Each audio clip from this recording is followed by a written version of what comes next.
Once again, man, welcome to the Sneaker Buyers podcast right here at Sneaker Buyers in Wynwood, Florida. We got a very, very diverse, talented table of guests today. Panel of guests, I should say. To my right is DJ Wasabi.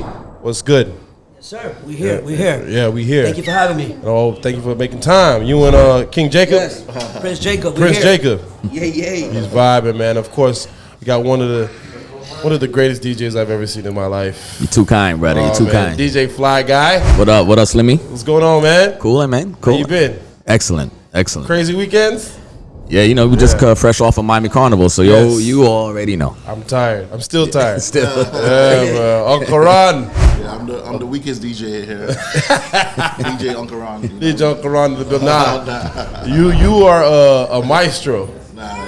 I have one question I want to ask you. We're gonna get to that, man. So, DJ Wasabi, man. Once again, we heard about sneakers. We heard about the lifestyle. We heard about the culture, man. And so, Wasabi, what is the first pair of shoes that made you fall in love with shoes? Oh man, the Air Max 1s. Air Max 1s? Yeah. 90s? Yeah, the 1s. Do you remember did you get They were navy blue and gray. navy blue and gray? Yeah, navy blue and gray, yeah. For that moment, he was like, I need every pair. Navy blue with the gray check. Yeah. White bottom, the little mini little bubble. Yeah. Early. Now, question, did you pop that bubble and send it tonight? You get an extra free pair? I didn't even know nothing about that. Oh, man, that was a lick back in the day, boy. You were still honest. You were still honest about stuff. Yeah. Not me. You were actually taking care of the bubble, as a matter of fact. I did it at least 7 times. Oh, Lord, man. Yeah, I do it under different names, too. What's up? What about you, Fly Guy? What's the first pair of shoes that made you fall in love with shoes? First pair would be what in New York we call Uptowns, which is everybody knows is Air Force Ones, but the mids. The mids, and we would tie shoelaces in the strap because the strap had a little buckle at the front of it. So instead of tripping over your strap, if you didn't want to buckle the strap across your ankle the back way, you tie your shoelace into the little buckle at the beginning of the strap.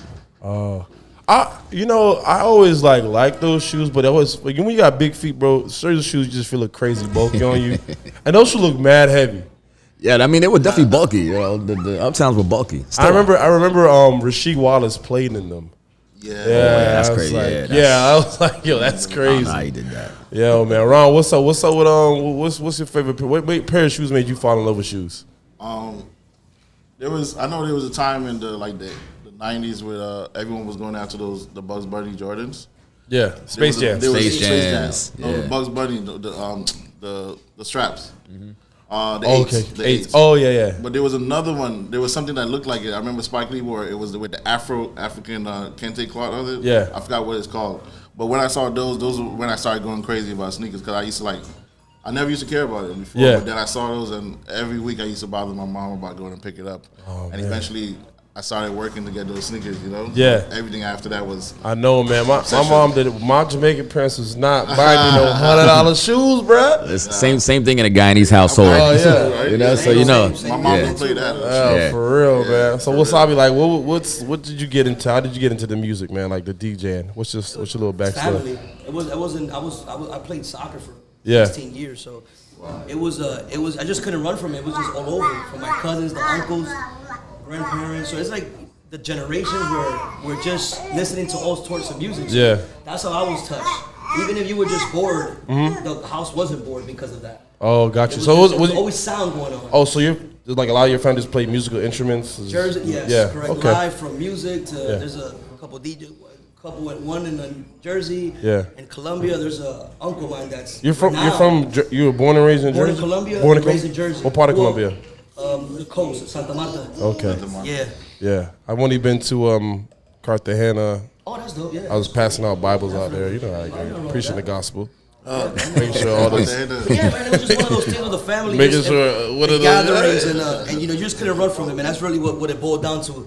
While you're playing soccer, still being tired, there was still always music going on, man. So I appreciate the fam for at least injecting all that vibes into me. Yeah, it's crazy in Colombia when I went out to out there passing out the Bible. They had you drinking some of this or what we doing? Yo, no, I'm good. And then they embrace a lot of music there. Yeah. They were listening to everything. And it's so crazy and I didn't realize, once again, I didn't realize how powerful music was until I went on my first out of the country, in Italy with Silent Addy, and they speak no English, but they know every word, every dance hall hip hop song. That's the beauty of music. And I was like, this is crazy. But man, that's wild, man. What's the background you Fly Guy?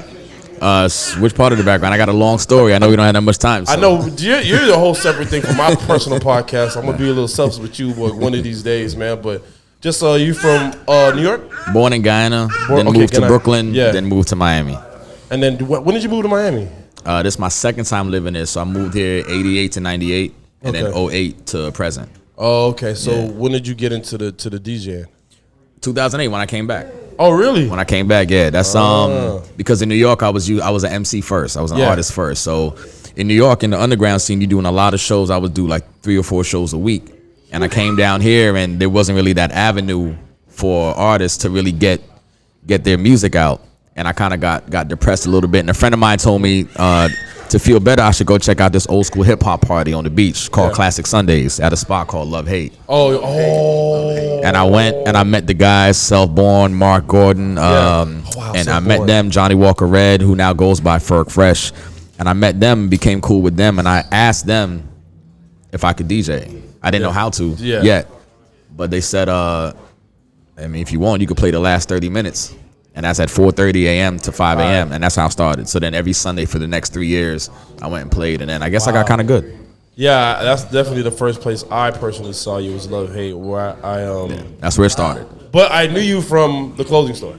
So I go way back. And then I was like, he doing what? Well, it's a sneaker store. Sneaker store. And I just happened to sell a little bit of apparel on the side. Yeah, stock exchange. You was smashing the baby clothes, I heard. Yeah, he was getting the baby clothes jumping. Yeah, man, but I definitely remember hearing you first DJing at Love Hate and Dwayne Nelson, R.I.P. R.I.P. Yeah, man. Party spree. Yeah, he's the one that invited me out there for the first time when I saw you DJ. Yeah, damn, that's crazy, man. Yeah, he used to be in there a lot. Man. Yeah, missed that brother, man. Miss him. Man. So Ron, you the maestro. Like, how did you get into this? For me, it was kind of like a necessity. The last year college. Yeah.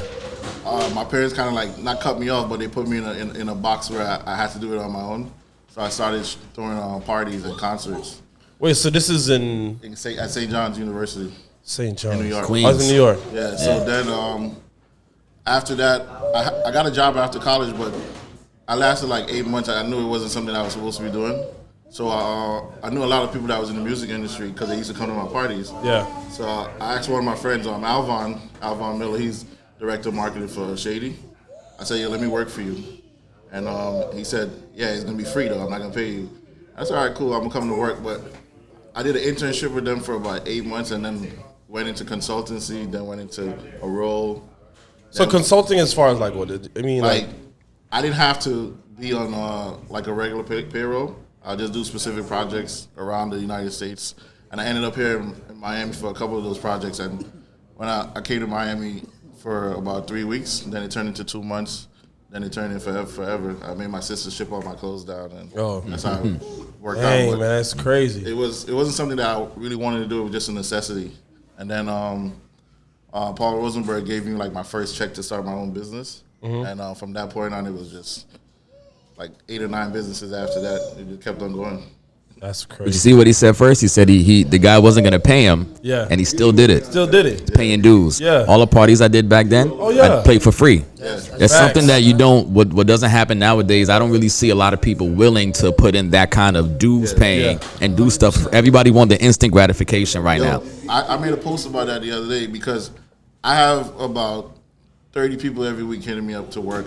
They want to be videographer, photographer, stylist, every single thing involved in the music business. And they're so humble in the first couple of weeks when you meet them. And then as soon as you actually really have them try to go do some work, they're like, oh, can you plug me with this person? Plug me with St. John, plug me with this person. And it's like, there's no such thing as an internship or an apprenticeship anymore with the, I guess I want to say millennials and Gen Z. Because they, like he said, this instant gratification because you get everything in front of you as soon as you want it now, like Google, Instagram, and all those different things, and they lose track of that, you know. And I'm a millennial too, but I'm the older ones, you know. And I remember when there was the hottest girl in an area or a town, right? You had to go find them, and But now all the hottest girls are on Instagram, right? So it takes away all of the trekking. I remember it used to be like 7 of us would go to like, yo, let's go to the Bronx right now. There's some girls in this area. Let's go there. Now we don't need to do that anymore. There's no camaraderie. We don't have conversations like this anymore. Yeah. We lost a lot of the culture because of instant gratification. Even me not wanting to hire people because of instant gratification too as well. Man. Yeah. Process has kind of like dissolved itself. Yeah.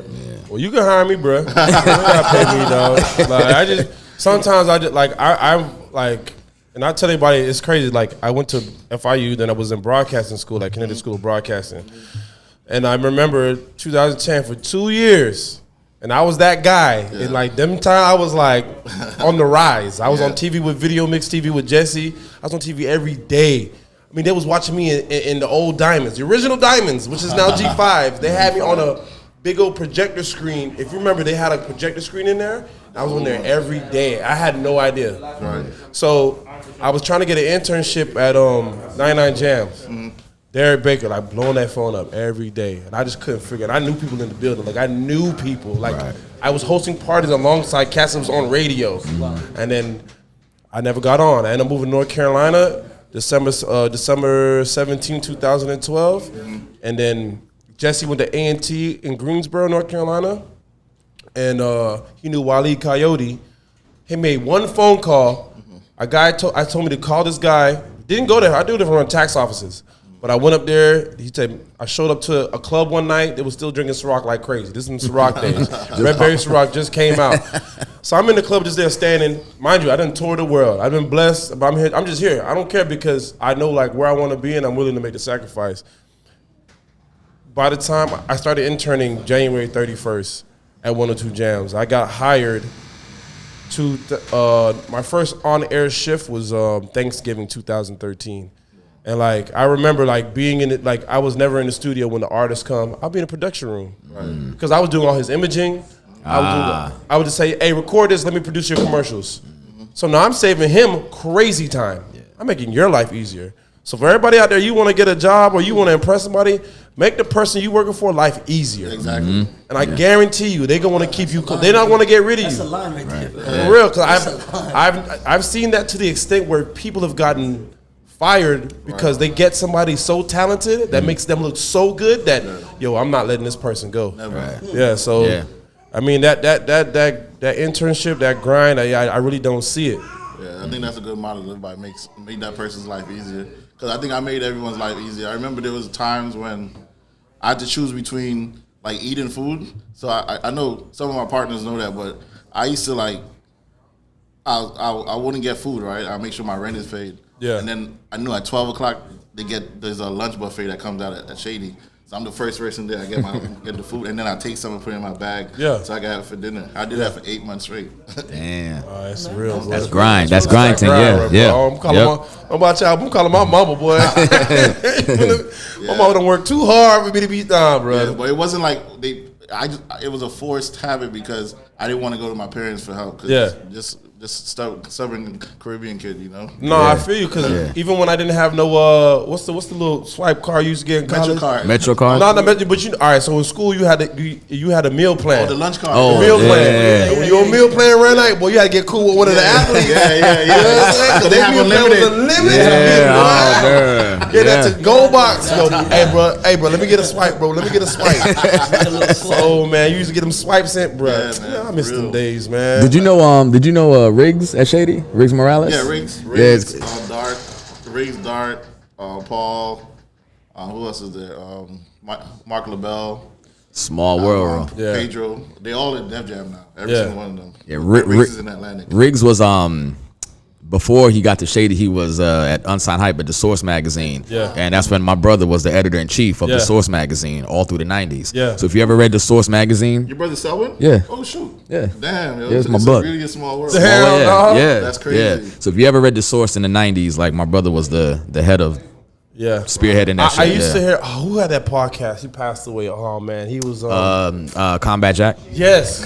He used to talk about that name all the time. Mm-hmm. Oh, man, I missed that. He was a gem, man. Yeah.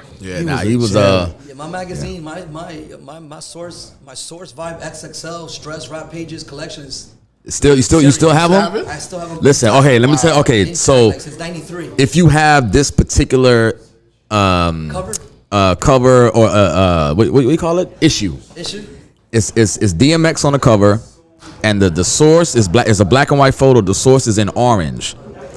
In the flavors of the, there was a section in Source called Flavors of the Month. They would give you the new fashion, the new whatever. So clothing line I started in high school is in Flavors of the Month. Two teeth off that in that issue, obviously because my brother was there, so I'm like, yo, let me get a little nepotism, like show me. So he put my clothes in there, and the flavor. So if you have that, please, I think it's January '99. DMX black and white photo. I probably do because there's Wasabi. several. He always came out in several. Yeah. Wasabi, try that man money for that. Man, he got it. Oh no, He got it. No, like I got it. No. Like I got it. Don't. We'll link. We'll let him take a No, yeah. You let him get a copy on the copy machine. Take a photo with your phone and send me that. Now it's crazy. They have machines that Scan literally it. make Oh yeah, you're right. You step Damn. up like 2-3 hours, the magazine will probably That's be crazy. Oh man, that's wild, man. Yeah, but So it's crazy, man. How like, yo, when we're in the culture like we're in, man, it's true, man. The process. I'm still thinking of 5 minutes ago. The process is so over, man. It's crazy how anybody could just write to somebody. Stranger becomes an immediate friend. Yeah. Just over an item. Yeah. You don't even know the person from Yeah. anywhere, man. Yeah. It's just like we went through having to know the mom, the dad, the playing outside first. You haven't even gone to wipe your feet on the person's rug yet. Right. And it was just this all crazy, like dope, amazing, genuine process that we had. The process back. is amazing. And it's Yep. all gone, man. So that gratification, Yeah. we need to set that standard, man. There Oh, needs to be like some basic little fundamentals that. Not Yeah, that go we're through this grown, process. bro. Like we gotta continue that, man, because these kids are like literally Nah, out there, bro. Look at you're gonna them get sued though. lost. Yeah. You're no, gonna you get get sued. sued. Lost. You're Yeah. gonna get sued Get now sued. because there's intern laws now. You know, Yeah. so. Look at that, man. Wow. Look at I mean, that. but Look at that. let's be honest. There was definitely some abuse of the system. Yeah. You know what I'm saying? I'm pretty sure there was people that were definitely taking advantage of. Oh, Yeah. You know what I mean? Yeah. But you got to be self-aware though. You know what I'm saying? And that's like, I guess you could say that's their own person's fault per se. But I mean, sometimes people want that dream so bad. Surroundings too, man. It comes with who you're rolling with. Yeah, true. That pressure is not just in high school, bro. It's like literally anybody wants to be whatever they want to be in the part of the culture, speaker, fashion, music. You're still with people, man, that your entity, your image has to be on point because why? Yo, like they say, that domino effect. Yeah. If you hang with thieves, you're bound to end up becoming a thief. If you hang with the good folks, you're going to be aligned up with that. So it's more like, again, self-awareness and your surroundings of who you're rolling with to get to that level. Yeah. Because you can get knocked down real quick and, you hang with this dude? Oh, nah, my brother. Yeah, because even if you're not, even if that's not who you really are, you might be perceived that way, and then that reputation starts to spread, you know. So then it gets that much harder to let people know who you truly are. All right, man. So back to the fashion, man. What's the most expensive shoe you own, Wasabi? Man, I'm the type of dude where I really don't even look at that stuff like that. Like the way kind of like the You don't look at the price tag? I really no. I don't look at the item by I have to first like it. Yeah. I have to first like it. So if it was on sale or not on sale, I like it. Yeah. I'm not the dude that's really. It's like a record, A side and B side. You got the cats that are again.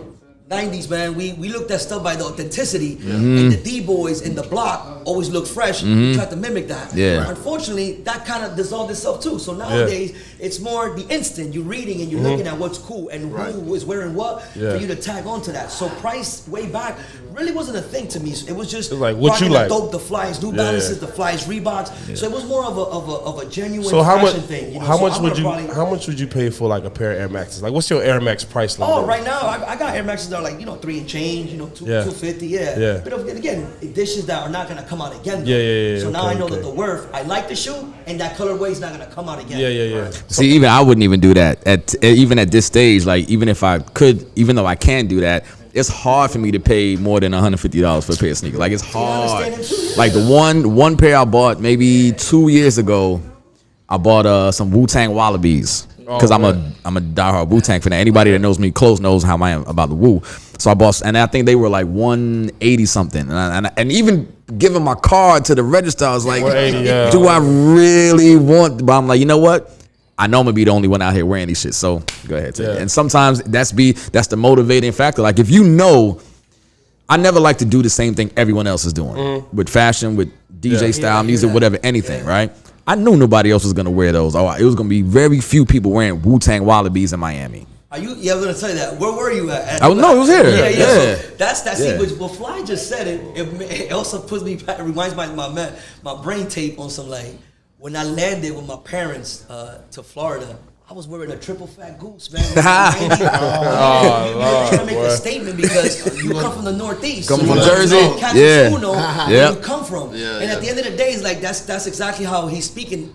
I'm paying for it, but I'm gonna stand out, and I'm gonna have a conversation with a couple guys. Yo, where you got that? Which is typical. Or remember the other one, Fly? Oh, you gonna go back up north? Bring me one. Yeah, bring me one. I give you the money. That same line, bro, for years and years. I was like, yeah, man, that's come on now. And that was the beauty of way back, man. Yeah, that's crazy. Man. I gotta give it to Miami because Miami was horrible when it came to dressing. I want to say like 15 years ago. When it came to the Gators and stuff like that, they had that down pat. I see like Miami dudes used to always spend more money on their cars than clothes, right? Mm-hmm. Facts. That was like 15 years ago. Then I started seeing it evolving, and then now the age of the scammers and all that other stuff brought Givenchy and all these different brands into the hood. So now you got these dudes that's wearing $3,000-$4,000 outfits just to go to live. Right. You know what I'm saying? And and then they can blow 50 in the spot. And then they can go do it again the week after. So now they have that whole New York lifestyle. But need to teach me how to do that. Cause the era scammers holler at me, bro. Show me the way, bro. I need one lick. A lot of statements are happening. I need nowadays, one lick. Explain stats, basically. Exactly. Like the era of the exclusivity is gone to me. To like really like because everything has become accessible now. Yeah. If you know the right person, you don't even have to have the right money or a lot of money. If you just know the right person, you can get access to certain things. And now it becomes watered down and oversaturated. Like you said, like at Live, you see the same dudes rocking the same shit. Like you see 10 of the same shirt, 10 of the same Balenciaga t-shirt, 10 of the same Givenchy t-shirt. Like it's ridiculous now. So I ain't gonna lie to you. I had bought this this Britney Spears shirt at Target for $12.99. And somebody's like, where you got that? No, let me tell you something, man. I held on to it. I said, I don't know. I remember Britney Spears when I was growing up in middle school. Like, I don't know when I'm gonna wear this, but there's gonna be a time. And no shit, you bro. Like 2 weeks later, she came out in the news with the shaved head shit. No, remember when she was like they was trying to get back her rights. Oh yeah, her money and all that stuff in the news. Let me tell you, I dropped that shirt, bro. Let me tell you something, man. I wore it to I wanted some fancy. I think I wore it to Swan, bro. Everybody was like, "Yo, where'd you get that?" You would have swore with some vintage shirt that I paid like $95 for. Nah, bro. $12.99. Yeah. At Target. Yeah. I ain't tell nobody I got that shirt. I was just like, A lot of the shirt stuff that I wear, because I was never into like I was never a trendy dresser. Right. Because my parents was not giving me no trendy money. You know what I'm saying? So I always was like TJ Maxx, Marshalls, Ross, getting them $7.99 steals, like, and people always ask me where I get my shirts. And I will admit, I do spend my money on ones. I wear Jordan ones. The most expensive ones I ever paid for were $280 with the pine greens, and I bought them a year later. And I wear size 13, so if I see it, if I don't get it right then and there, I'm never gonna get it again. So like I'm kind of stuck in those little situations, man. But it's hard, bro. It's just tough trying to not really like keeping up with the Joneses, but it's like when you want shoes, and you fight sneakers app all day, and you taking these L's after L's after L's. It's just like depressing, bro. That's why you never go wrong with at least for me. I'm somebody that I'm a creature of habit, and I stick with a lot of times the basics, the classics. So Stan Smith, Adidas, white and green. All white Uptowns or Air Force Ones, even Rod Lavers, and I go to the same shoe. It's like Batman. Like Batman goes in the closet and you see like 10 Batman uniforms. It's the same shit. Yeah. You look at my closet, it's a lot of the same sneakers that I just rebuy. Like I never was like, oh, what's the new? I remember maybe when I had my sneaker store and Creative Recreation was a thing, and I used to remember those. So that was like part of my inventory because I liked them. So I'm like, let me carry these in my store, But other than that, keep it simple, man. Simple. Man. It's true, man. It also comes down to, man, I think, God put us here, man, to be, the uniqueness of us, bro. So if you wear a T-shirt, that $5 T-shirt is going to look like the 100 you said. Yeah. Buddy that you don't know, two, 3 tables down, is wearing the same thing. But he got the side comb joint. Yeah. He got the cowlick joint. Yeah. So now he's looking, now he's not giving it value. Yeah. He's just wearing a T-shirt. He don't even know why. The thing is that he got. I'm not knocking Convert Chucks. Yeah. You got Chucks on clean. But then here you are with the Britney tee, and then you threw some fly artwork ones or something. Yeah. People don't understand that the way you talk and you back up how you look when you walk out your house is all confident at the end of the day. That's really what it boils down to. You know, you either make something look expensive because of the way you walk and talk, the people you surround yourself. That's how I see it. So what Fly is saying, I mean, yeah, you DJ, you rocking, and you got cool people around you. Everything is like a homes, real estate. Real estate, You know what I'm saying? Everything you could be a white t-shirt guy with little holes in them, and if you got a $3-4 million, that's your money, man. That's your worth at the end of the day. It don't matter that you look kind of like homeless. Yeah. You just got that money to live there, so you just choose to look like that. I think fashion is a representation of how you are, man. How you make it look and how you make it work at the end of the day. That's true. So Ron, what kind of shoes you like loving around out? Like when you go buy shoes, like are you just I love them. I'm getting all right. So now we all have a little bit of success now, a little more money than we used to. Are we going back to get the shoes that we couldn't get when we was younger? I bought every pair, and that's why I got a horror story too because when I bought every pair, literally like the year I bought everything, I remember I sent probably like $5,000 to my boy in New York, and he bought me like the all originals, like the 13s, the breads, the 3s, bread. I had everything, and my mom got sick the next year, so I started liquidating everything. Right, I sold 2 cars, emptied out the account because she didn't have medical coverage in the U.S. She's from Guyana. Yeah, but she moved back to Guyana actually. Yeah, and so she lost all her coverage. Yeah. Both of y'all Guyanese? So she came back. She had a heart attack at my sister's graduation. Yeah, and from that point on, she was in rehab and I was liquidating everything, sold everything, and I put some of my stuff in storage. I even sold my house too, right?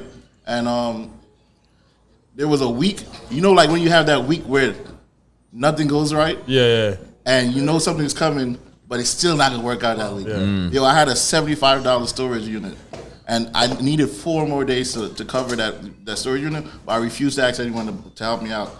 That week, I lost 217 pairs of sneakers. Oh shit. Damn. Ron, 207 and the craziest sneakers that you can ever think of. Yo. Ron, get out of your own way. Nunu could tell you right now. No. Like it was rough, yo. Yo, get out of you're in your own way right now. Yeah, like, but it's I was never that person that would tell people like, yo, I'm having this bad day or whatever like that. Because 90% of the people that actually ask you how you doing and stuff like that, they don't really care. Right? I don't know about that. No, that's real. No, that's real. I believe that. It depends who asks you though. But 90%, maybe. 90%. All right. Yeah. 90% of people are either nosy, they want to know what's going on with you, or 2, they want to know that you're doing bad, so they can tell everyone else, right? So, yo, I remember the bill. It was $75.10, and I needed 4 more days to pay it, and I could not do it, yo. Damn. That's crazy, man. Lost all of that in storage. That's a rough one. So for me, after that, I said, yo, anytime I buy something, I'm gonna wear it, get rid of it, give it to my cousins, whoever it is. So why do you think it's so hard to ask for help? Like your job is literally helping people. I've always been the helper. No, I understand that, but your job is literally helping people. And like not even able to reach out to your mans that I didn't want to. Nah, but you gotta understand, bro. And then you need that favor for when it's like something real, you know. Like, but that is real, bro. No, nah. It's not real. But all I'm saying is like, if I say I'm your friend, like if there's any way I can help y'all, I feel happy that I can help y'all. Right. It is a sign of true friendship that I can say I was there for Ron. I helped Ron get in a better situation. I was there. I'm not bragging to like, yo, I'm the one that gave Fly Guy his first break. I'm not doing that. But it's like, I'm glad that my friends know I can be there for my friends. Yeah. That's me personally. And don't get me wrong, I'm around some solid people, bro. That's what I'm saying. But it's just that he still has to ask for the help. And if if he doesn't want to, what you're saying is hard to find. Yeah. So through his life, or wherever that level is, meeting you or not meeting you, he's still on a hunt for solidarity of people. So by the time you get that little cult, that little club with you, it's man, you gonna get cut a million times. So that's why I said. And also it's a pride thing too. Like it's a pride thing too, because you going from being that person where everyone comes to like for help, money, whatever like that, and then you're in a crazy situation, you know, like personally, and you don't want to even go back down the ladder because in your head the confidence is so high that yo, this shit's gonna be over with. You can get over it. But yeah, that 3 or 4 days cost me a lot. And I said that's one of my horror stories when it comes to like sneakers. So somebody done got you on Storage Wars. You on the Storage Wars episode right now. I remember it was on 127 in North Miami Beach. Whoever went there and got my sneaker collection, yo, God bless you. Yeah, enjoy that. Someone Enjoy it, man. That's wild. Yeah. So what's up with Creative Time? Like, what is that about? Like, Creative Times is actually our 4-year anniversary last week. okay. It came about in Carnival 2017. Kind of like I was just being a part of the industry and going back to everyone being accessible. We had a booking company, and the booking company is literally making like 60, 70 racks a month, right? Just booking shows around the world. And then that Twitter came heavy. Everyone started using Twitter. People started getting verified and stuff like that. So a regular promoter would say, yo, I don't need Rawwn anymore to book this artist. I'm going to go straight to them, and I'm going to offer them the commission that I was going to give Rawwn, you know? And the booking agency kept on getting, the numbers kept on getting lower and lower, and then we had a lawsuit, ran through it, and I said, you know what, I'm not doing bookings anymore. And I took like 2 years off. I had 2 restaurants here in Miami. I don't know why I did that, but I had 2 restaurants. Yeah. One in Florida City and one in Pembroke Pines, across the street from MacArthur High School. MacArthur. Yeah, so I took a couple years off, and my mom was telling me like, yo, you're not happy, right? So I started thinking about like, yo, how am I going to be able to help people in the industry? And Popeye was the first person, because I saw Popeye, the way how he's being handled, and I noticed that his managers was just trying to go party with him. They weren't trying to really manage him. So I used to pull him to the side and say, yo, this is what needs to be done, blah, blah, blah. And, you know, I don't know if they got mad at me or not, but I was just helping him out as a friend. So I started helping him. Then from Popeye, Popeye told me about Izzy. Like, he's like, yo, this is the greatest producer you ever meet. I met Izzy, and I didn't want to let Izzy know that he was dope, but I was around him for like a couple of months. And then Nunu started doing his research and started telling me like, yo, Izzy got a brother named David Lynn that's dope. Yeah, David. You should go down and, you know, work it out too. So after that, it was like a domino effect, back to back to back. Walshy came. Walshy never had his own personal manager like that before. It was always Major Lazer. And then the Grammy started. Like in 4 years, you know, won 3 Grammys, nominated for 7. We just got nominated again for a Latin Grammy. And platinum records like crazy. Yeah. Gold record. Yeah, he called that. Did you get a percentage? Damn. Bro. But for me, it wasn't like Izzy used to go to my parties. Huh? And I didn't even know Izzy did music like that. Yeah. But he was doing it for 15 years, but he didn't have that, you know. And I was actually managing this girl Tamika Marshall from Guyana for a bit. Tamika, yeah. And she had, and this is something that people don't know, and I'll say it now. The Toast record was Tamika's song. Oh, wow. I know she said. Yeah. She hates you, huh? Yeah, she does. So, the Toast record was her song. Wow. And I took the beat. The beat wasn't even supposed to be sent to Walshy. The beat was there. I sent it in a pack, and I'm like, yo, it was in there. And then Walshy hit me up, and you know how he talks, like, Ron, yo, what are we doing with this record right now, Ron? And I'm like, what do you mean? He said, I'm going to send you a track, hang up the phone, listen to it. So I listened to it, and I called Izzy. I said, yo, Izzy, whatever you do, delete every single session that you have with that beat, because this beat is going to change your life. And he heard the record, and he did it the same day. And then wait, hold on. All right, break this for the music idiots like myself. Right.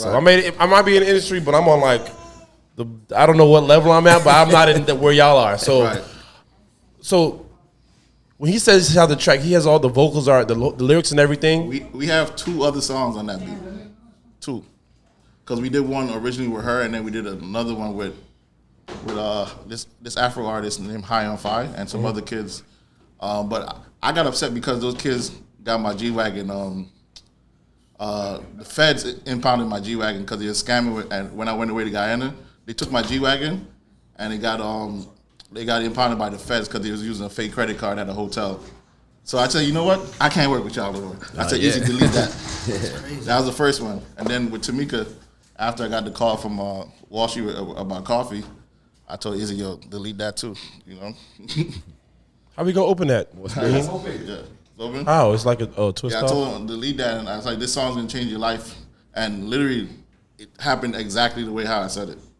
Exactly. It's so awesome that I could say like, "Oh, I got friends with Grammys." I'm gonna come over and take a picture with it. Just be like, it's definitely a flex for the gram though. I ain't gonna hold you. Actually, you know what? The producers generally don't get Grammys. The physical statue. Who gets it? Certificates. The engineers actually get it before the producers. Wow. Producers only get it when they're on the Song of the Year, or they did 50% of a Grammy winning album. So Izzy and Walshy got certificates.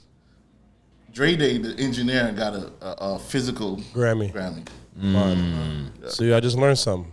Yeah. I ain't know nothing about none of that. But all right, one last question. One last question about Creative Times though. I saw you post you signed Bounty Killer. Like what? Yeah. A wallard. Yo, one of my goals, I used to growing up, I told myself, I'm like, every single person I used to rock with when I was younger, I'm gonna make sure they know the business and I'm gonna sign them. So we started working with Taurus Riley. Nothing on paper, but it's all handshake. And Taurus is my dog, like one of my best friends in the music industry. And if he calls me for something, I'll do it immediately, or vice versa. So started working with Taurus. Then we started working with Beanie Man a couple times, but it wasn't nothing on paper. Then Bling Dog, we managed Bling Dog. Bling Dog is probably like the best lyricist in all of dancehall. And he writes for a lot of people. We're not gonna say who he writes for, but off camera, he writes for a lot of people. You saying better than the Cartel? He writes for a lot of people. All right, I'm gonna shut up. Remember, he started with Cartel too. I'm gonna shut up. So, never mind. Yeah, so for us, we that was just me being a fan. I said, yo, I'm a Bling Dog never came out with an album, so let's bring it to our company. So when he met me, we just talking or whatever, and Bling actually is a bully, right? So we was at a pool party. I think it was Dean's pool party like 2 years ago or 3 years ago, and Bling came to meet up with all of us, me, Walshy, it was Jillian there, and a few other people. And he just chilling, observing everything. And he went like this, yo, you manage me now. Just like that. That's all right, Hey, you cool. manage me now. That's all he did. What? See it? That's all he did, yo. And that was it. We have no contract, nothing. And I'm like, yo, I respect it. But with him, that solidified one part. And then I said, yo, now we got to get this deal done before. Because honestly, we were supposed to be out of a contract with our publishing company. We have a joint venture, and I said, I got to get a big deal out of it right now before this deal is over because I know how much money I'm able to spend. So we spent about 7 months working on that killer deal, and it was through Julian. Julian used to manage Killer before, and then he brought him back in because he wants to, start the whole process all over again like a new artist. And it took us about like 7 months to get it done, but got it done. That's crazy. I can't wait to see. I used to go when I was in Jamaica. I be got Bounty Sundays, Walter House. Yeah. Real bad man thing. Scary place. Yeah. I wouldn't recommend it, bro. That was wild, man. I saw that. I was just like, bro, how this man just sounds Bounty? Yeah. Sorry. He got a visa? He got no visa. Nah, we working on that now. Booking's gone up, man. Fly Guy, what you got going on, man? New party I just launched in August. Oh, the R&B party. Doo-wop. Doo-wop, where that at? That's at Racket once a month. Once a month at Once Racket. a month, yep. And you're doing every Sunday at Wood Tavern. Where? I haven't been there. Yo. The new Wood Tavern, you haven't been yet? I'm tripping. You super tripping. I'm going there. Don't hurt yourself. And talk some shit. Yo. For like it's 20 a vibe, minutes though. and slide. It's like the old Wood Tavern times 100. Yeah. It's bigger. It's more advanced. Yeah. LED screens on the dance floor, but it's still like that cozy like, family intimate. feel. Yeah, It's just bigger. The biggest DJ booth I've ever seen in my life. DJ booth can hold about 20 people. It's air conditioned It's a lot of with a bathroom in it. Which Hold on, is that's a smash Yeah. room. That's a That's smash room. Hey, I don't know nothing about Smash. that. Listen, y'all, But- that's a smash room. It's vibes though. It's vibes. Yeah, It's because vibes. DJs be rolling in like Wu-Tang Clan now. Not me. I'll pull up on that bike right there. Dolo. No rides. like Addy? You know Addy? Oh, Addy? Oh, man. I see Addy coming. Entourage. I'm like, damn, you got Addy for sure. You got to have at least 30 counts for Addy. Whew. He's going to come in with deep, He's rolling deep. But I like that though. I like that movement because we used to do that back in the days. I used to carry crates to get in the parties. Oh, facts. Yeah. So I remember it was 80 of us. Damn. And you didn't want to do anything to the DJ because after that it was gonna be a problem. All right, for real. I hear about all them stories. What's up? What you got on? What you got going on? Man, I'm just spinning, man. Just making sure the family good. That's really what it's about, man. At the end of the day, yeah. Congrats, Brother Fly, on that. I did see the movement, the marketing on that. That's actually a dope ass name too. The what? But yeah, man, just playing, man. Wednesdays, he knows boss, man. Cesar Morales. Big shouts. Yeah, shout out to Caesar. Opening one of the best venue owners in the history of the city. It's working out. The old Wood Tavern now is the Tiki Garden, which they did an amazing job there. Yeah, that shit too. Oh, that's Tiki Garden. I'm at his old Latin spot over there on 7th Ave, across the street from Las Rosas, which he also owns as well. Yeah. And his new place is called Tayrona. And it's dope too. It's all white, really nice outdoor, really broke bad. Yeah, Caesar's on it, man. We got all these venues that are just everybody who's solid and is doing good work. Yeah, is given those opportunities now because the pandemic did put a lot of people on a reset. Where like if you have movement way back, a lot of these owners took a time to chill, and now when they got back in again, they were making phone calls to start new things and give other people opportunities, and then new things opened up as well, which is great. As a DJ, how did the pandemic affect you? Well, I guess we all got stories. Everybody was putting in the work, following the only flow we have, which is digital, being on the media and letting people know like, yeah, we at home, but we could still, rock it and have a great time with it. That's right. When they put you on Twitch, I had to teach you how to use Twitch. Correct. Yes. Yes. You was on point of it too. And it's funny, that was the first time. Yes, that was the first time I actually did that with you. With you was the first. Yeah. Yeah. Thank you. Yes. Oh, he was on the. Oh yeah, you was there. Yeah, you're right. Yeah, the two. Everybody was just IG, crazy. It got to a point. Brother Slim, it got to a point that even just to let me go before Twitch now, just regular IG, everybody wanted the quality sound. Yeah. Oh, you had to get the iRig. Even though I got that shit early. So famous off that, nobody even knew what the heck. Bruh. Never heard about it. Never heard it before. Never heard about it. Rockers or something like that. Yeah. And it became a DJ thing. And that shit sold out like that. Yeah. It sold out. Yep. Motherfuckers gonna find a way. The companies in Fort Lauderdale, nobody even knew that. Damn, for real? Fort Lauderdale. I'd have been knocking on their door. Yo, for real. But anyways, yeah, man. Everybody. I mean, again, I'm just glad everybody's safe. Yeah. The folks that we know, and I feel like we gotta do. That's basically what. I feel like everybody came out of it like a little bit more creative. I feel like DJs are trying harder. No, not everybody. Not everybody. I mean, everybody. Not everybody. Some are still stuck in their ways. Yeah.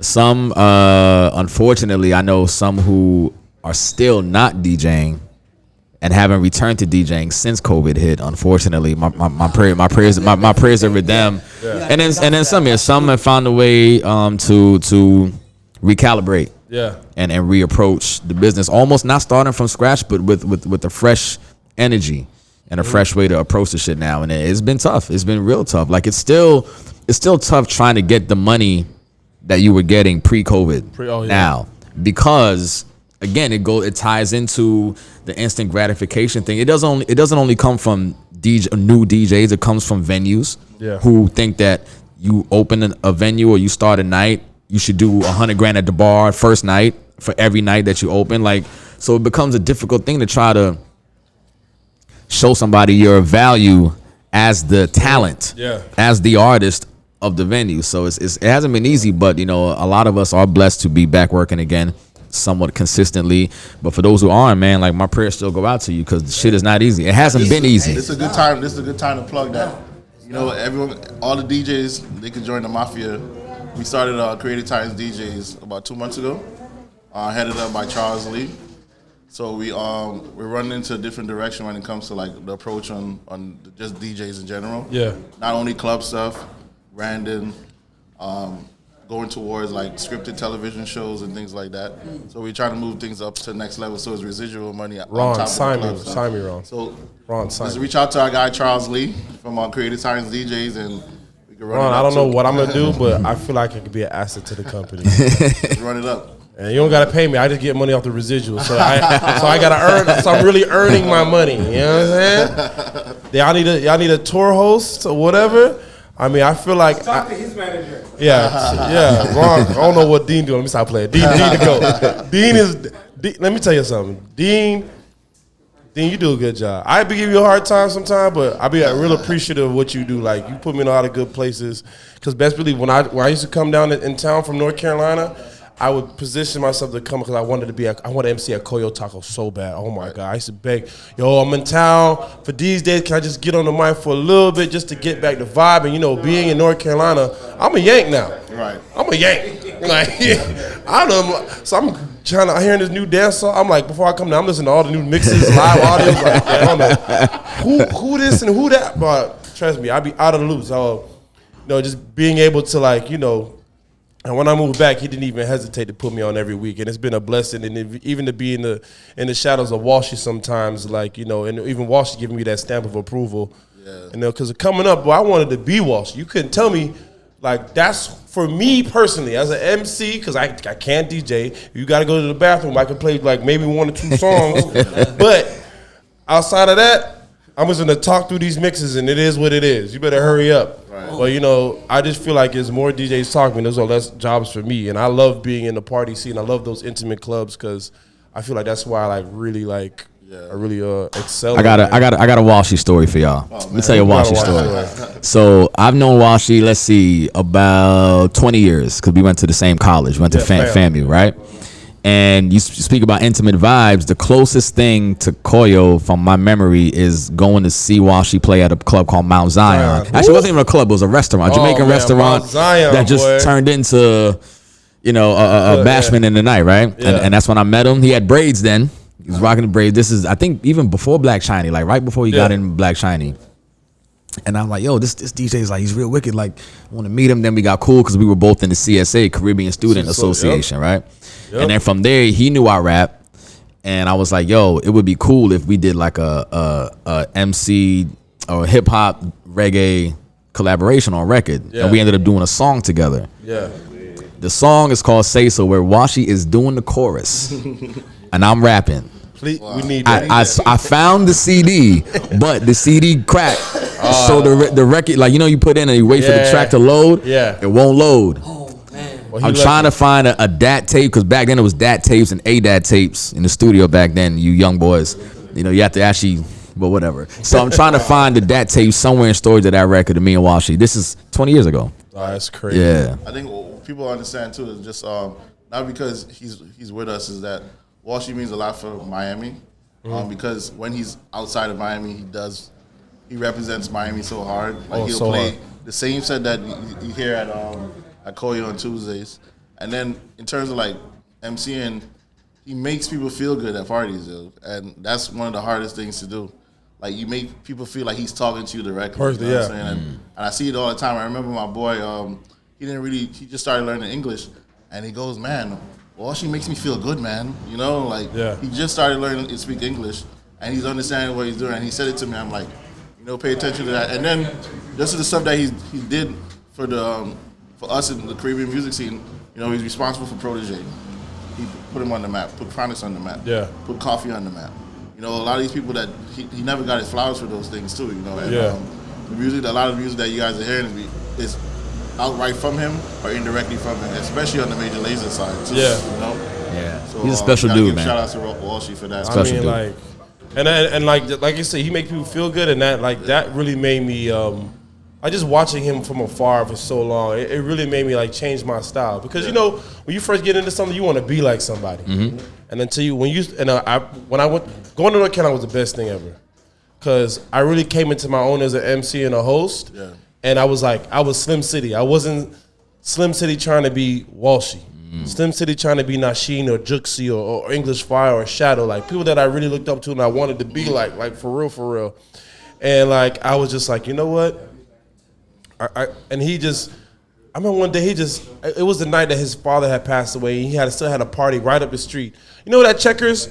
Right by Biscayne, US 1, that Checkers, across from the hotel. Yeah. There's like a little house that used to have parties back then. I was there. Wow. Yes. I was there. Damn, I was there. In the day. And I'll never forget. Villa Zur.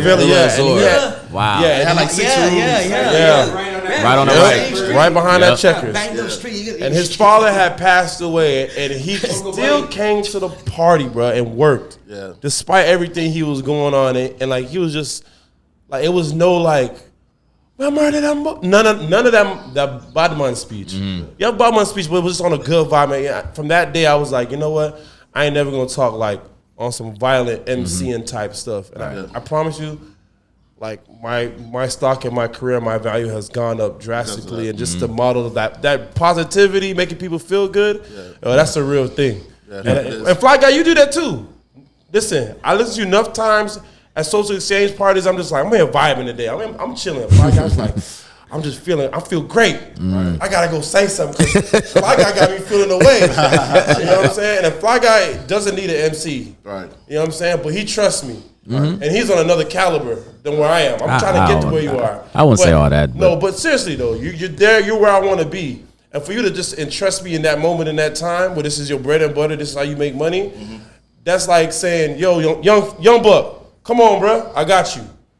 And if you've helped me, because I've seen you do it enough at Rum and Bass. I've seen you do it enough to where I have the confidence in you because you've been there next to me doing it. But it's nothing for me to be like, all right, let me get the mic.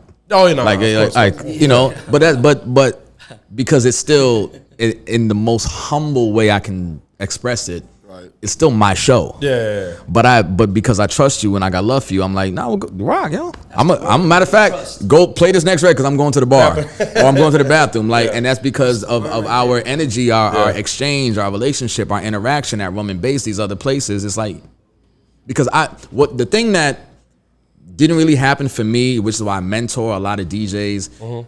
When I got into business, they tried to keep me out of it. Yeah. They told me I couldn't DJ. They told me I shouldn't DJ. They called me a fake DJ. They called me all type. When I did the TV show on VH1, they talk shit about me on Twitter, on everything. Nobody wanted me to actually have any type of success doing this shit.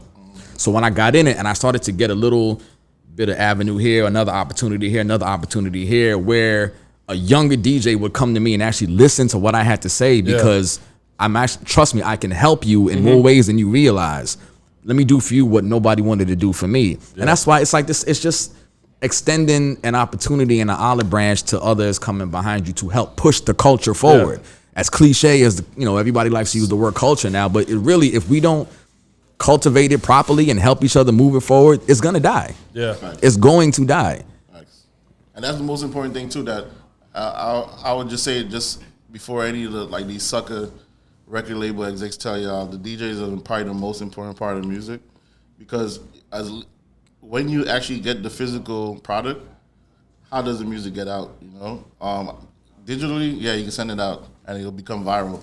But how does it last is when the DJs play it in the clubs, the restaurants, the lounges, the festivals, the weddings, the bar mitzvahs, everything. And I think DJs, that's why I always try to figure out what a DJ wants. Because DJs to me is the best A&R in the music business. I can tell you exactly what we want at a grassroots level. Yeah. And let me not speak for every DJ, but I'm gonna try to generalize. At a grassroots level, what we want is recognition and appreciation. Yeah. It starts there, and not from the person who brought us the record, but also from the artist who we're playing, who we're making the record go bigger and bigger. Yeah. Like it's so effortless now to say, yo, thank you to DJ so-and-so for playing this at what you call it, or playing this at this party or whatever. And that doesn't happen as often as it should. It should. But also too, you gotta look at it too, like if you look at, for hip hop in general, who do you guys feel is the most long-standing musician in the music industry over the last 20 years, outside of the Jay-Z's and Nas's and stuff like that? Last 20 years? 20 years. Producer or artist? Artist? And, come again? Which artist do you see in the rap industry as the most, like, he's stand the test of time over these last 20 years, still relevant, no matter what? I'm gonna say one. Fat Joe. You think so? Well, I mean, without even looking at him, we said it so because he's actually done it with the right marketing and the right being himself to know that he's flowing with the genuine wave. Mm-hmm. He's collaborating with people that while New York was trying to be cocky, he was saying no, man. Right. That was their time to shine. These folks. Yeah. So I think getting the right opportunity. You say Drake? No, I would say Fat Joe, but he alienated himself with that post with like yesterday's price is not today's price. Fabulous is. Oh, Fabo? Okay. You know why? Because Fabulous prices never change, right? If it changes, it'll go up a little bit, you know. Fabulous knows every single club DJ in America. The top. Oh, he takes time to. Oh, yeah. Okay. You know what? You're right. You know what? Right. Yeah. Fabulous, and what makes it even better, he doesn't look a day over 25. You know what I'm saying? Yeah. But shout to Fendi. Yeah, him. I think he's the most, in my opinion, has been the most long-standing rapper in the music industry outside of the greats. Yeah. Because he'll go to every single club event. He'll go to every single concert. DJ. Yeah. He's relevant. He stays on top of the trends on the social media, and he respects the DJs. Mm-hmm. Yeah. Shout out to Rawwn because I've done a couple shows with Fabulous in North Carolina, and Rawwn was a DJ. He was at a radio station, but he has a good relationship with Big Fendi. So Fab always came straight to the DJ booth. And I knew it was real. Let me tell you, I knew it was real. I knew it was real when Fab was taking pictures with DJs, posting it, and he also tagged a photographer. Yeah, he does that. Yeah. Yo, You have to like, that takes an effort. Mm-hmm. To get the photo cred. Yeah. Like somebody took a picture the other day, I was like, damn. Think Fab, he might look like he's not a day over 25, but he's in his 40s, so he comes from the era of that cloth of, it's just a different mentality as far as how to navigate and maneuver through the business. So, you know. Yeah, you could book him tomorrow and he's going to bring a crowd out. Why not? For real, we should. What we gonna bring? 80s. Yeah. Brings out. Been doing it. Yeah. 96. So we can have any shoe off these wall. Wrong. Pick one shoe off the wall. You take like you can have any shoe right now. Which one you taking? Which one you taking? What's those joints called again? The brown ones. De La Soul. Dunks. De La Soul. I had those. I had those. When it came in the storage? Yeah. I'll take the De La Souls. Bring up the horror. Yeah, De La Souls for real, I would definitely take it. Just because it's the color scheme and everything is unique. And there's not gonna be another sneaker like that. Listen, I'll find every Ninja Turtle shirt on eBay. Just wear it with them shoes, bro. You can't lose. Yeah. Fly Guy, any shoe you want on these walls, man? I would probably take the Jordan 1, white, black, and orange. It was only because Halloween is coming up. And I got my R&B party doo-wop on October 30th at Racket. Oh, this guy. So I want to go all the way. Shameless plug. Shameless plug. That's a good job, dog. That's a good job. That's a good job. Mr. Wasabi, which one you grabbing off the wall? Man. Wow. It's just tough, man. There's a lot of shoes It really is in a here. lot, man. It's tough. I mean, but if I'm to have to, because that would be what I sign on, that I have to take one. I think I will go with the black and the neon green ones. Yeah. But that shoe with the Chicago colors, with the all white with red and black. Oh yeah. That's my favorite, and it's a comfortable. That's your shoe. favorite Jordan? Yeah, they're comfortable. Yeah, I mean that has the fly. These right here, the one on top of you. Oh, okay. Yeah, that with the Chicago look, the black and. Yeah. So I mean, it's a comfortable shoe. I like how the tongue all the way up top. It has the different texture of the rubber. It just feels good in the stance of it when you walk and the way it looks. You dress it up, however, and it's just a cool, dope shoe. You know. Yeah, I'm gonna take these Air McFlies for like 40 bands. We say 40 bands, 30 bands, 30 bands. 30 bands. I don't understand. That'll be a different podcast. Have you ever had anybody like legit thought about thing. combining these shoes though? Real talk. Or would y'all even sell them shoes? The Marty McFlies. The Marty. They're not just here to fucking people look at them. I don't even know which one. Have you? The Marty McFlies from Back to the Future? Yeah, well, Over there. They behind them. We could put 100 other stores to make more money by selling them. I never even seen anybody. I spit a lot. I never even seen anybody. I seen them on somebody's feet. You better not wear those in a fucking party or none of that. You better not. I'm not. I think, man, that's probably a limit. Have you ever had any serious inquiries? Nobody's wearing those to a party. More so just wanting to know the price, or if they're real. I'm like, yes. Man, y'all send that to if y'all send that to every athlete, professional athlete, y'all can sell those. Y'all can sell those. For sure. Find out every athlete wears a size 9. Actually, that's no athlete. Huh? Yeah. You think professional athlete wears size 9? Yeah, Size 9 is. Bro, give me. 9 is like standard size. Probably maybe like running I'm backs. talking about. Maybe. Man, yeah, you right. Yeah, right. Yeah, you right. Damn. I don't know, man. Everybody's tall like us. No, but yeah, I guess. I don't know, man. What's going on? What kind of wine we drinking? Where you get this wine from? Next door? Now we ain't gonna plug them because There's 2. I don't know the other one right Nah, Oh, the other one finished, I think. I don't know who finished that one, This one's man. called Conundrum. Conundrum. This is lit. All right, man. Let's get up out of here. My man got daddy duties to do. Yeah, man. Yeah. So shout out to Instagram and everything, Yeah. so everybody can get to follow you. At iDJ Wasabi. The schedule's there. Mm-hmm. Everything is there. You know, I'm reachable. I'm cool. Like, That's what's up. extra cheese on the humbleness. At a fly guy. Spend money, Yeah. Thing, you know? At a fly guy.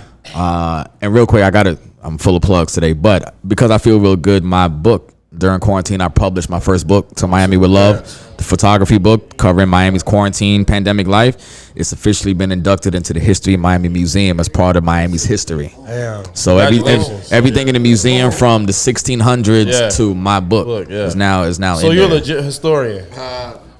So that in 50 years from now, somebody's doing a thesis at the University of Miami and they want to talk about pandemics and they want to look up what happened in the year 2020.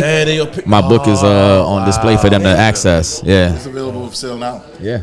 To MiamiWithLove.com. Yeah. Oh, Yeah. sick. Yeah. How much you been on that? Don't lie to me. Huh? Slim is all the numbers got. Yeah, I'm trying to see like, what am I doing wrong, man? No, but one thing I finish your rhyme. I don't want to say what on. Go ahead. What you got going on? Give them the plug, the Instagram and everything. Oh, Instagram is Uncle Rawwn, Uncle RAWWN, and Creative Times is the company. And there's like 7 other subsidiaries under there. You'll find it there. Yeah, man, that's the shell companies. Hey, listen, man. If y'all really want this work, how you picking up? I want to one more question for you guys. Like Ron first. How are you figuring out the way to pick a protege? Pick a protege? Like I know you said anything about interns. It's like it's annoying, but how are you? What is this? I want to pick a protege. The protege is gonna find me. There's some people that literally want to be around me every day, and then there's some people that really want to learn. So the proteges will be someone that actually picks me and makes it through that whole obstacle course. You know? Yeah. What about you, Fly Guy? How do I pick a protege? So I know, like, as DJs, people in y'all DMs every day, yo, man. Hey, can you do you teach people how to? Like, Well, so not recently, but I got hit up by a couple of DJs who want to come DJ at my doo-wop party, right? And the thing that I'm noticing is that people are asking to DJ places or have me put them to DJ places without even coming to the event to see what it is first, see what the vibe is first, see what the people are. So when I find a protege or another protege, because I think I've already had one or a couple of them, really dope DJs now that are doing their thing. Bless up Kyle D'Souza. Yeah. That's one of your proteges? Like, I mean, to me. Yeah. To me, because He moved back down there. yeah. Still is, but he was working with him very closely before he moved back down. Okay. Because gotcha. Kyle, because I see a lot of myself in him. Kyle's so humble. That's a lot of myself in him, and it's like he's on such a good path that if he Yes. sticks on it and remains who he is, the world is his. And know. as far but yeah, they'll like Ron said, they'll find me. They're right because the approach will be in the proper way. Yeah. and then I'll be like, oh, all right. What about you, Wasabi? Wow, man, it's tough. I never even. It's just so many genres, man. Yeah. It's scary. I'm scared of myself sometimes. It's hard, yeah, man. It's hard. New Jersey, Miami, and my own just birthplace just did a lot of good damage to me. Yeah. And I never thought it would end up. I thought I was gonna be a soccer player. Yeah. So it's tough, man, because I would have to go through the history of what I've been through. So even to get all that etiquette, man, and, get that human being, Fly Guy said, when you're dealing with the Caribbean, is a world of the Caribbean / the reggae, the dancehall, the hip hop. But when I play that, and then that's like me having to bring Fly Guy into my Colombian culture, and then go and bring him now to a Colombian 4 or 5 hour party. Yeah. That has that consistency. It's tough. There's genres in the United States of America that come here, and and they blow. Yeah. Why? Because everybody's Here. dream is to land here. Yeah. Everybody's thinking of, I'm gonna, maybe a fraction of 1%, I'm gonna go live in Colombia. So now you can't do the reverse vibe. Yeah. It's where it all happens here. So when you're now DJing into these clubs and all these venues, you're being called now to do Fridays all Colombian, to do Saturdays all Puerto Rico reggaeton. Yeah. And then Sunday I could go with Fly Guy and rock, R&B and all that good stuff. So it's like I have to bust my ass to get there though. Most of the CT team has been in Colombia, Cartagena this past week. Oh yeah, Cartagena. Oh well, yeah. What? Well, that's another thing too, man. The country has helped out a lot with the genre. Yeah, we just signed some kids so down that's also there. dope. But man, what you just said is just crazy, man. So even We just started servicing their music too. Some kids called High and Connection. then when we all hear, man, everybody here has a story that they put in some raw and rough work. Yeah. So nowadays, even to just inject that just to a 25-year-old. I'm not knocking anybody. Yeah. But you gotta use some time in your life, bro. Yeah. You gotta ignore your mom, your dad, your everybody. Yeah, for real. To focus and try to at least have a fraction of us, and then still walk with us and still learn every day, and willing to have the time. Right. Not that I'm gonna go chill, I'm gonna go bowling, I'm gonna play pool. Nah, you gotta dedicate. So everybody here is on that vibe. Yeah, because like one thing, like just being around you since I moved back, like all you guys, just being around you and just watching is like this year, like I really like bet on myself. Like I'm betting all on myself. I quit my job. I ain't going back. That's it, man. I got my LLC finally. I got my business account. Like I'm getting certain phone calls that I never thought I'd be getting in my life. And you know what I'm saying? Like, and I'm just like, my peers around me are moving in the right direction. I need to be able to keep up with my peers, and my peers see me working, and I really feel like I really do truly feel like when an opportunity presents itself, like y'all guys gonna call me. Right. You know what I mean? I really do believe that, because even when I was coming out to Wash Mondays, I was like, we were who here? I couldn't believe I'm around these people, just around these guys. Let's talk about that with Wash Mondays too. Like we do I call it, what do you call it, like a fellowship. Everyone in the industry just come play on Mondays. Yeah, Mondays. No one does work on Mondays when it comes to us. And we invite random people like Balvin, St. John, who else came? Yanni, all of the top people came and they play every Monday at I'm not gonna say the park. I can't say the park. No. I know what you mean. Yeah. That's when people come because artists and stuff like that come too. Yeah. So the whole point is you're not supposed to be good at it. Yeah. You don't want nobody actually can play. Yeah, everybody. I don't look. Yeah. I'll give everybody bucks. I will give everybody bucks. They didn't. Yeah. Him, me, Rod, Izzy. Izzy. Yeah, the few of them. Izzy's surprisingly athletic as hell. David and his brother. Paul, yeah, but Paul played ball in high school. Kyle, yeah. So you guys are welcome to come out on Mondays. Play what? Basketball. Yeah. They have a similarity. The same thing you're talking about, but in brick. All right. It's a rooftop, a soccer rooftop. Yeah. I'm not gonna say the name of it. Yeah. A lot of important people go out there to play soccer. We do it on Mondays, and then if you can't play, just come sit down and crack jokes or films. Bro, listen. Walsh comes and sit down, and you're like, "Yo, Ron, I can't believe how tight your shirt is." That's all it is. That's a vibe. It's a vibe. Yeah, it's a vibe. Yeah, I came out there the first time. I was like, "Nah, I'm gonna whoop everybody." Yeah. They didn't invite me. They didn't invite me like a month. I was like, "No." So I I just want to be able to move around. I'm old now. I'm 35. I ain't trying to. Yeah, no injuries. We just want to play. Like even St. John, and it was so crazy that his bodyguard ended up coming and started to play with us. Remember? Oh yeah. I can't remember his bodyguard's name. Yeah, but it was crazy. Like it just blew up out of nowhere, and it was a joke, So I definitely invite anyone to come that play on page is Mondays so with us. funny. Yo, were you at Live the Wednesday when St. John hosted and I DJ'd? Were you there? I was in Guyana. Oh, okay. All right. I'm always in Guyana now. That was a big night. Yeah. But he's here. Can y'all invite me to y'all parties? Cause I can't get in the Live. What you mean? I can't get in the Live. I can't get. All you gotta do is text me. I don't know you there on Wednesdays.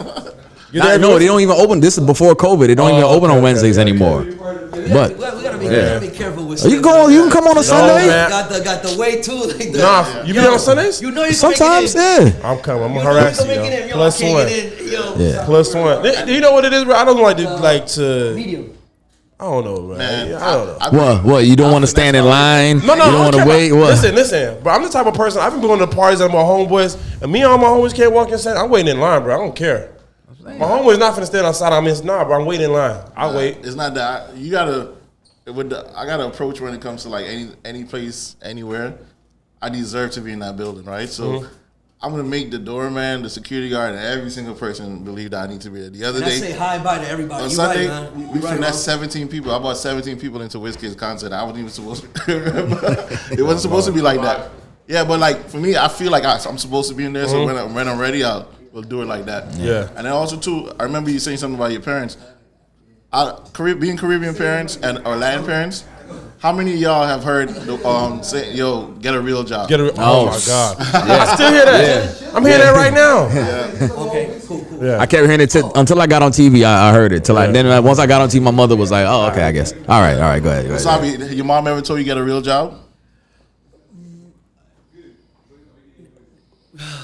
No, she never said that. She just got really pissed when you said it earlier. We're young and we trying to become that man quick, and we don't want anything to do with mom having to look out for us. So we wanted to go look for things on ourselves. So I went back to Jersey in '99, and then I did 5.5, 6 years over there where I needed to get focused on the music thing because I saw it kind of dragging me into it little by little, innocently without me even wanting to. So I was like, you know what, this is the time. It feels good. Let me write out the whole millennium, 2000, whatever blows up, I'll blow up in New York with it, whatever.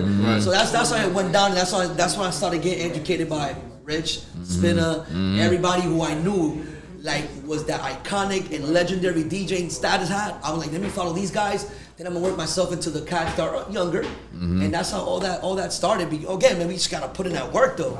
You know, so being up there up north, man, alone wasn't easy, but I was working for Dish Network. Shouts to Dish Network for that, man, and and they held me down for a minute, so I was able to pay the rent and do stuff. But 90% of my money was all culture, like for the culture. It's like magazines, just making my music, and then I just started. Then I started messing on. They put me down with the crazy knockoff business. Oh. And I was just visiting corporate companies, bro, and having like the 3 baddest getting free of the bag, all sorts of bags, and then a domino effect to everybody else in the staff. So I was basically good money, moving bricks, but on some like knockoff like the bags. My sound system. Yeah. So I ended up with 10,000 records. Yeah, man. So hey, man. Yeah. Thanks, because at the end of the day, whether you wore 1,000 times that bag and you tore it up, that's on you. Wear it one time and make it last. You good? Keep the pleather looking right. You feel me? Keep the pleather looking right. Fix it up, man. That's crazy. It's like I tell people, it's what you do with it. Yeah, but shout out to Rich Medina too. He just opened a dope lounge out here called Dante's Hi-Fi. Yes. Right in Wynwood, right on Fifth Avenue. 26th and 5th Avenue. Dante's Hi-Fi. Very dope. Yeah. Very dope. All partners in that too. A gem, bro. It's a gem. Super gem. I heard like you can literally talk like this and hear No, music. you can. Yeah, it's like the music is just low enough, but just loud enough. Yeah, it's perfect. Oh man, Quality, gotta bro. go there. There's Yeah, we no got digital, slide. none of that. You gotta go out there and peep the vibe, or you're gonna enjoy it. I always looking for a vibe. I mean, I only have one, and then for me now it's like I'm blessed to be working 6 nights a week. Blessed. Monday night is my only night off, so anywhere like I have fellow DJ friends like Fly Guy. You swearing the Monday night here? I'm coming. I want to sit back and hear a Fly Guy, like, I want to hear that. Like, I want to go out and hear, Kyle the Souza. Where you at on Sunday? I'll be at Taboo, but I don't got to go every Sunday. My boys be done. You need to come to Wood Tavern and There's just no Monday experience night that parties shit. in Miami, right? Nah. Nah, there is. Well, right, things are Strip still club. like, I think Monday? Where? Vendome be lit, though. Yeah. Where? Vendome? What used to be a Shout out to DJ Vibes. It be See, lit. maybe. Hey. I don't know. Nah, I went there. Vibes invited me. I had a great time. I was like, I tried to buy a hookah with $260. Wow. Damn. Nah, I literally almost went in the bathroom. Did you go like this? A Hell bottle no. of hookah? No, bruh. I said, let me get a hookah. Had a little thing with me. You know what I'm saying? I like. Man, you better come to Racket on Thursday and get you some Exhale hookah. Get your. Looked at your wallet, you put that different card. Bro, I know. 260. I was like, yo, I was like, I'm about to go set this club on fire in the bathroom because this is ridiculous. This is disrespectful. All type of dude. Nah, but I had a good time. Shout out to Vibes. He was great hospitality, man. Oh yeah. That's another dude DJ that like I Yeah. would communicate with for years. Yeah. Just kind of guide him a little bit. Yeah. He would come to me for advice sometimes. He's another one who I see a lot of myself and like good dude, man. Yeah, good that's dude. crazy, man. But once again, we're gonna wrap this up, man. Hour and 13 minutes, man. This is Sneaker Buyers Podcast, and listen, there's a lot of free game from a lot of experienced I mean, seasoned veterans right here, and it's just to be able to sit at the table with y'all and just gain these knowledge. I always feel like I'm learning someone around you guys. I just really appreciate it. Appreciate you, yeah. Yeah, all good. So y'all, everybody got their Instagrams, what they got going on. So y'all better tap in. Yep. Appreciate it, man. Appreciate you, Dean, for knowing people. Thank you guys. This guy. Appreciate you. Yeah, man. Photography. I saw him somewhere. Yeah. And he was like, brother, yes, sir. I don't know, was it a strip club I saw you at? Yes, sir. No. But this man was like, he's like, he's everywhere. He was everywhere. I was like, you just kind of moved down here, right? Yeah. I was like, boy, he was walking by this one girl like, boy, hey, be careful with these Miami women. Yeah, I told him that. He's one of the father partners at Creative Times. Yeah. I told him, I said, y'all get out of here, man. He likes doing the late night walks and stuff like that. I said, you gotta be careful. Man. Yeah. If you do, just make sure you have a fire on your. Yeah, you lucky you 6-something, boy. Toronto's different than Miami at nighttime. You know. Yeah, we gonna wrap this up, man. Like, follow, subscribe. This will be on YouTube very soon. We're working it out. Shout out to our editors. We're gonna sort that out immediately. Mixed media. And we're gonna wrap this up, take some pictures, and head up out of here. Appreciate y'all. Sneaker Bar Podcast. Thank you, man. Peace.